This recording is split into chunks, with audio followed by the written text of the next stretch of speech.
be done shortly. No, you won't. This video is, it deals with Verizon. They are doing a campaign where they collect phones, use cell phones to give to domestic violence shelters, to give to victims so they can contact their family. So just. My teen dating experience began at a very young age. There was a boy, and I was in middle school. And right when I saw her, I knew I'm gonna date that girl. It's not just girls, it's guys too. He would compliment me. He said that he really liked me. He was mysterious. We met and we fell in love all within a matter of 2 weeks, and things kind of started. Instant gut feeling that she was not good for me. I didn't listen to that gut feeling, and that was where it first went wrong.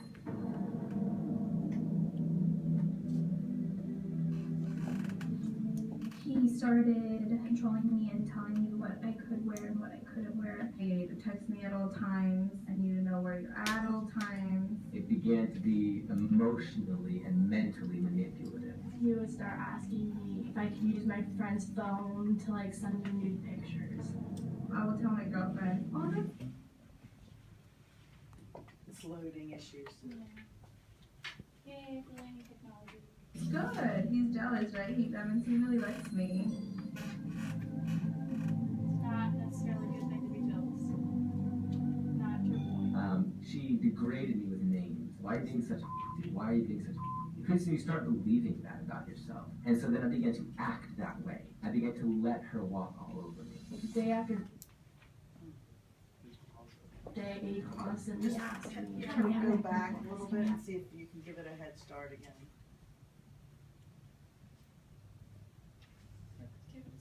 So talking about it so far, using your friend's phone to send nudes. That does not work. Because not only will you be getting yourself in trouble, you'll be getting your friends in trouble.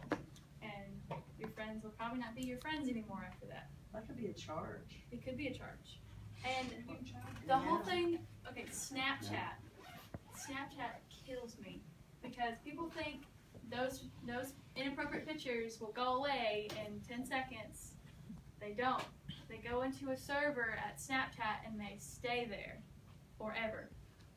Can I ask a quick question? How many of you, when you download an app, read the 32 pages of the user agreement and fully understand what you're clicking I agree to? I read like the first 5 sentences, and first 5 sentences, and then I stop because I get tired, and then. Yeah, I'm not being judgmental. I don't think I've even read 5 sentences, so you've read more than I have. We say that because you usually are signing your rights over to. I know Instagram. There's a big deal that you have absolutely no rights to those photos, even though they're your photos. They own them. And they can do whatever. If you do have a chance, Google John Oliver. I can't play that particular clip when he interviewed Snowden, because he explained when you send a nude photo, who actually gets to see it, and we think we're just sending it to a person, but as technology gets routed through different servers in different places on its route to that person, there are lots of instances where someone else has access to those photos. Especially cell phones as well. If you're sending it through a text message or iMessage, I know the iMessage, it goes to the Apple server and that stays there forever as well. So once you put something out there, you can't get it back. I know people make cheesy stuff about that, but seriously, that could ruin your life. You could not get jobs or get into colleges because of that. It's not good. I know.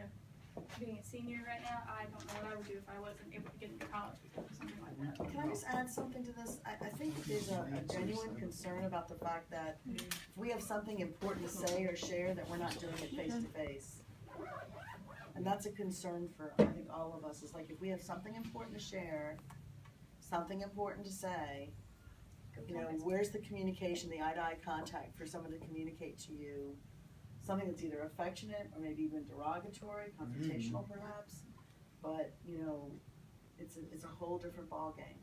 And I think messages of that nature just tend to be very short and terse, and sometimes they can be taken completely out of context. So then it's another trap that you're almost setting for yourselves. So be very weary about some of those terse messages. So then I began to act that way. I began to let her walk all over me. Day after day, constantly asked me, can we have intercourse? Can we have intercourse? Can we have sex? And I said, no, no. It really felt as if being controlled meant that he loved me. I thought that's just how relationships were supposed to be. You're not smart enough. You will never make it in life. You will end up just like your mother, cleaning houses. You knew how to put me down. He proceeded to throw me down on the ground again, and he put his forearm across my throat and spit in my face. Get off of me. I don't want this. He put all his body weight on me and just finished his job. He had just finished raping me. I remember she was in middle school when she started dating this guy. I don't know. It's He just was in you seventh grade. find yourself in this situation and you don't even realize how bad it is. I thought that stereotypically that the men were the abusers and the women were the victims. I never thought about teens. I never thought about young people. I felt stuck. I felt like I didn't have a voice.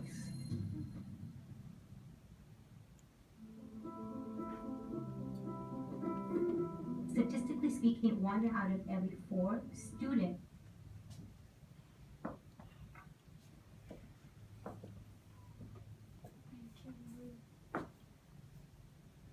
teenagers is being physically. So what are your thoughts on it so far? About them telling their stories? Do you have thoughts? How have you been paying attention? Okay. So glad you're paying attention. Anyway, yeah, like I said, that girl that said that she just got finished being raped, she was in middle school when she started dating that guy, and she was raped in the 8th grade. That's not good. Being raped at all is not good, but 8th grade, that's scary. I can't even, for a little kid to be, I mean, she's not a little kid, but still, a child nonetheless, to have to process that. And then to have to talk about it on camera later. beaten by their boyfriend or girlfriend. It is such a hidden epidemic that the victim herself or himself will not speak to anybody about it, especially What is it to be respected and to be adored if you're in a relationship, and how do you find those things for yourself? I know you guys were doing the red light, yellow light, green light, and I just kind of watching this, I just think about how amazing each of you is, and when you were born, that you deserve to have value in your life and to make sure that you respect life. I don't know any other way to say that other than, you all deserve to be adored.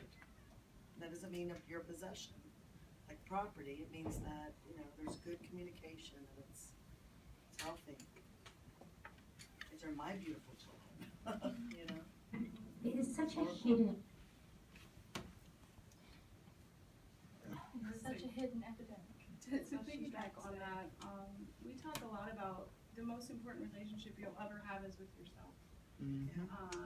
Until you have an inherent sense of value, you're going to find yourself susceptible to relationships where you won't be valued. So I do this really embarrassing exercise where I make people tell me what they love, and then we watch this spoken word poetry where we talk about how long does it take for you to say you love yourself. So once you love yourself, everything else kind of falls into place. So that's really important. It's also really quickly, and I'm not trying to hijack your presentation, but it's really important to also note, because a lot of times when we talk to people and there's victim stories and things like that, we start to identify as, well, that wouldn't be me because I'm smarter than that. And I always like to tell people, there's no disclaimer when you get into a relationship. No one signs up to say, I would like to be strangled and punched, and I'd really like for you to go through all my stuff, and yeah, calling me names will work for me. Please call me a whore every day. Let's go on that first date. No one gets asked that on the first date. If that happened, you'd never get to a second date. You'd have a restraining order by then. So it's important too to know that most of these relationships start off pretty amazing. They have to, or you're not going to be hooked and you're not going to stay for that. No one stays for that, and that's important too to realize. Adding on to that, while I was doing my interview, I interviewed a New Hampshire County Sheriff deputy. Her name is Detective Doyle, and she told me something interesting. She said her old partner used to tell her that when you went on a date with someone, you didn't go to the first date and they punched you in the face at the end of the night. That's not how you start a relationship, adding on to what she said.